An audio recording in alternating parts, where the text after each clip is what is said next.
línea Mariano Winograd. Vamos a hablar ahora con él de un tema que tiene muchas aristas, pero una de esas aristas tiene que ver con la cuestión del hambre en la Argentina, un tema que se ha manipulado tanto que en estos días está teniendo un pico de escándalo a partir del reconocimiento del director de el Observatorio de la Deuda al respecto de la pobreza y la alimentación argentina, Agustín Salvia, reconociendo que la determinación de un 40% de pobreza en la Argentina se debe a una metodología propia que no condice con la metodología del INDEC. Pero no va a ser ese el eje ni el centro de la conversación con Winograd. Mariano, buen día, ¿cómo le va? Hola Jacobo, ¿cómo está usted? Un gusto charlar con usted y con la audiencia de Mar del Plata. Bueno, gracias. Así que Fruber es un neologismo colombiano que habla del que produce o habla del que consume frutas y verduras. Habla del universo de las frutas y hortalizas. Son uno de los alimentos más antiguos que nos acompañan como especie. Tengamos en cuenta que según Patricia Aguirre, la primera transición alimentaria que nos define como humanidad son cuando bajamos de los árboles y pasamos de ser Australopithecus a Homo sapiens. Cuando éramos Australopithecus no estábamos preparados para cazar y cocinar un mamut y esencialmente comíamos frutas y verduras. Otros antropólogos dicen que hacen referencia a la etapa pre-caníbal de nuestra evolución como especie, porque la verdad la primera carne que comimos fue la de un pariente, no la de un mamut. En fin, es algo que nos acompaña como especie en la evolución en la Tierra y una vez más aparece ahora como un desafío, lo plantea Greta, ¿verdad? Si queremos luchar contra el cambio climático, una de las cosas más importantes que podemos hacer es modificar nuestra dieta. Y si queremos luchar contra la pobreza, la palabra hambre no está bien usada en este término, así como usted estaba objetando, o bueno, usted no, sino hay un debate acerca del tema de la pobreza, en fin, si no es del 40 es del 32, pero efectivamente a lo largo de la democracia la pobreza ha crecido muchísimo en la Argentina, pero la pobreza no está asociada a hambre, es muy probable que esté asociada a obesidad o a desnutrición. Comemos mucho de lo que no debiéramos y poco de lo que sí. Lo que no debiéramos comer tanto, grasas y azúcares. Lo que sí debiéramos comer mucho más, frutas y hortalizas. La palabra fruber efectivamente se usa en Colombia y la trajimos aquí porque como es más cortita es más simpática. Sí, bueno, en todo caso, digo, es un neologismo que nace de la gente, ¿no? Que está bueno cuando los términos se van apropiando. Me parece que está bueno eso. Por supuesto, el Fernet con coca, en fin, era algo inconcebible. En mi generación el Fernet era un veneno que lo tomaban solamente viejos, era un remedio, y hoy para los jóvenes, en fin, es más eficaz para enamorarse que el vino o el champán. Así que efectivamente las sociedades cambian, cambia su alimentación, cambia su cultura y sus idiomas, ¿no? Claro, por supuesto que sí. Dígame una cosa, en este sentido, usted forma parte de una alianza global, que es la Alianza Global de Promoción al Consumo de Frutas y Hortalizas. En su conocimiento de esto, ¿qué nos pasó como sociedad? Es decir, a ver, está claro que hay todo un sector en la Argentina que masivamente consume todo lo que no se debe consumir y en verdad tiene más bien un problema de obesidad que un problema de hambre. Porque inclusive cuando uno ve los esquemas de ayuda gubernamentales, empezando por la caja PAN, siempre estuvieron concebidos de un modo nada saludable, ¿no? Claro, fueron concebidos en base a paradigmas viejos. Decía Lord Keynes que el problema de las buenas ideas es que tardan 25 años en madurar y cuando ya las aceptamos son un poco antiguas. El problema del hambre efectivamente dio origen a la FAO, a la creación de la FAO en el 46, cuando terminada la guerra, la desnutrición no solamente era un problema de Asia y África, sino de Europa. No era un problema en Argentina, pero vamos a reconocer, probablemente en alguna comunidad aborigen del Alto Río Bermejo, en la frontera entre Chaco y Formosa, seguramente hasta el día de hoy hay problemas de desnutrición. Hay un 1.4% de los chicos argentinos que efectivamente en edad escolar padecen de falta de peso, pero hay un 40% que padecen de sobrepeso. Ahora, es cierto, la palabra hambre no es feliz, pero la palabra inseguridad alimentaria sí podría ser. ¿Podemos asignárselo tan solo a la pereza, a la ignorancia de sus padres? No, los problemas sociales son complejos, ¿no es cierto? Es como el problema de la inseguridad o el problema educativo de las normas PISA. Seguramente le hemos puesto prioridad a algunas cosas y políticas asistenciales en desmedro de otras.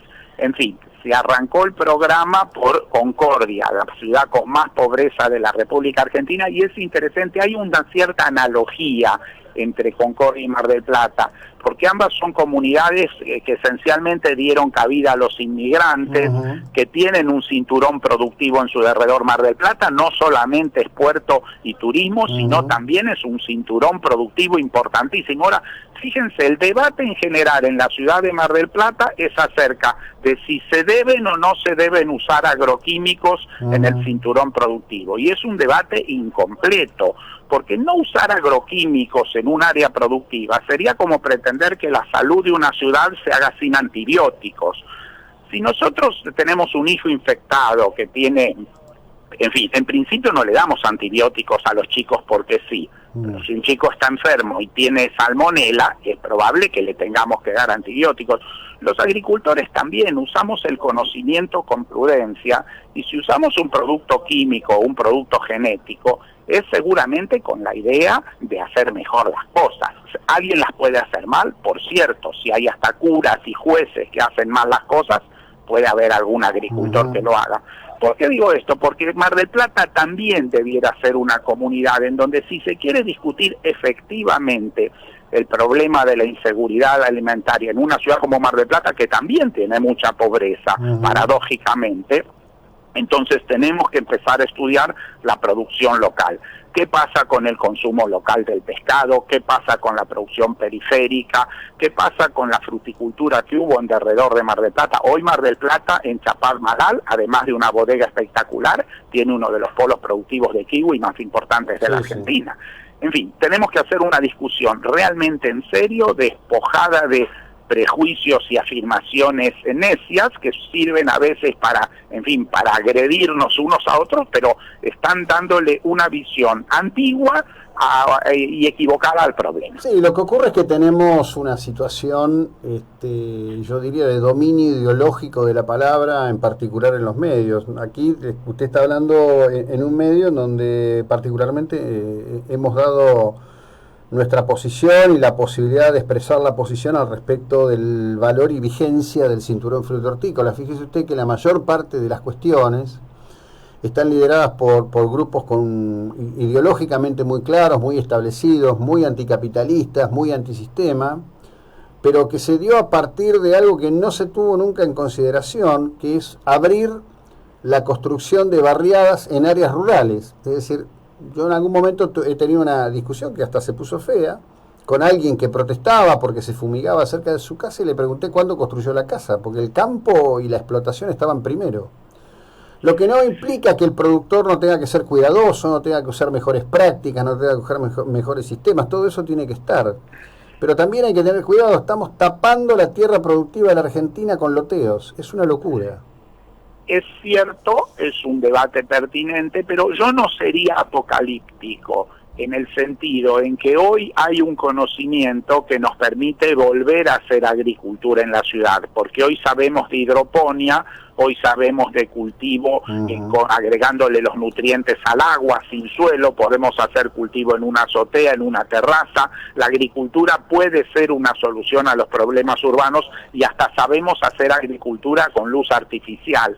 Entonces, la sociedad funciona en forma dialéctica, es inevitable esto, se adquiere un derecho, probablemente se produce después una suerte de abuso de ese derecho y hay un proceso de acción y reacción. No conocía yo la orientación de su programa y de su radio, pero celebro estar conversando con usted. Tenemos que salirnos de dogmatismos. Las afirmaciones así lacerantes de decir en la Argentina hay un problema de hambre porque son insensibles la gente que tiene un beneficio, que tiene una determinada clase media, como el tema ahora de la solidaridad, son palabras un poco fuertes. Tenemos un problema que esencialmente tiene que ver con nuestra organización como sociedad y probablemente en consecuencia con el sistema político. Si hace 35 años que estamos en democracia y la pobreza creció del 6 al 40%, quiere decir que probablemente una parte del problema lo tiene el mismísimo sistema político. Y a veces los debates parlamentarios no registran esto, porque en fin, apelan a la solidaridad, por ejemplo, cargándole los impuestos a los productores agropecuarios, pero no hacen un verdadero análisis autocrítico. Hace falta más autocrítica. No, sin ninguna duda. Mariano, gracias por la ilustración y el tiempo que nos ha dedicado. Buen 2020, muy amable. Igualmente para usted, un buen año para todos y a la orden cuando quieran, estamos disponibles fantástico. para conversar. Bueno, Mariano Winograd, un impulsor del cambio cultural en la cuestión alimentaria.